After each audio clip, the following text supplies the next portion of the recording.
Guys, ഇത് day 1 of our Scotland ട്രിപ്പാണ്. രാവിലെ 6 മണിക്ക് തന്നെ എല്ലാവരും എഴുന്നേറ്റ് റെഡിയായി. നല്ല സണ്ണി ആയിട്ടുള്ളൊരു ദിവസം ആയതുകൊണ്ടും സീനറി നല്ല പിക്ചർ പെർഫെക്റ്റ് ആയതുകൊണ്ടും യാത്രയുടെ ക്ഷീണമൊന്നും ആരും അറിഞ്ഞില്ല.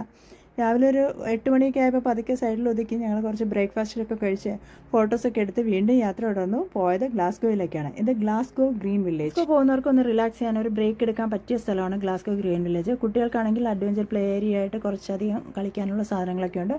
നമുക്കാണെങ്കിൽ റിലാക്സ് ചെയ്യാൻ പറ്റിയ നല്ല ഗ്രീനറി ആയിട്ടുള്ള സ്ഥലമുണ്ട്. ഞങ്ങളാണെങ്കിൽ പിക്നിക്കൊക്കെ ആയിട്ടാണ് പോയത്. ഉച്ചയ്ക്കുള്ള ഫുഡൊക്കെ കൊണ്ടാണ് പോയത്. അപ്പോൾ അവിടെ പായൊക്കെ ഒഴിച്ചിരുന്ന ഒരു പിക്നിക്കൊക്കെ എൻജോയ് ചെയ്തു. പിന്നെ അവിടെ നിന്ന് ഗ്ലാസ്ഗോ റിവർ സൈഡ് മ്യൂസിയത്തിലേക്കാണ് പോയത്. ഇത് റിവർ ക്ലൈഡിൻ്റെ സൈഡിലുള്ള ഒരു മ്യൂസിയമാണ്. ഏകദേശം 3000-ലധികം എക്സിബിറ്റ് ഉണ്ട്. ഫ്രീ എൻട്രി ആണ്.